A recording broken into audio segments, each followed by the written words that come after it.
नमस्कार दोस्तों।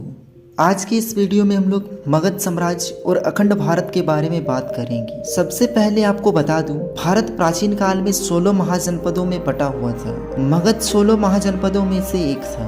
वर्तमान बिहार के पटना और गया जिला मगध में शामिल था। इसका राजधानी गृहबज्र, जो वर्तमान समय में राजगीर नाम से जाना जाता है, बाद में इसकी राजधानी पाटलिपुत्र यानी आज के पटना में स्थापित कर दिया गया था। मगध का सर्वप्रथम उल्लेख अथर्ववेद में मिला और अभी के समय में बिहार राज्य में सिर्फ एक प्रमंडल है, मगध प्रमंडल। मगध के प्रचलित भाषा संस्कृति और मागधी थी। यहाँ प्राचीन समय में हिंदू धर्म, बौद्ध धर्म और जैन धर्म के लोग रहते थे। मगध के उत्तर में गंगा नदी और दक्षिण में बृहंत पर्वत था।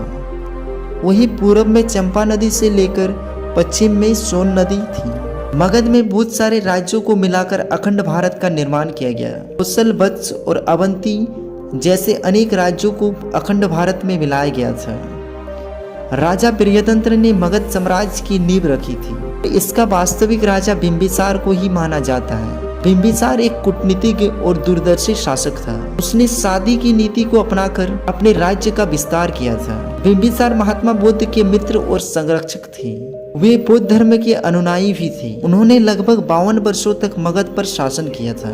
फिर उसके पुत्र अजातशत्रु ने उसका हत्या कर दिया और खुद राजगद्दी पर बैठ गया।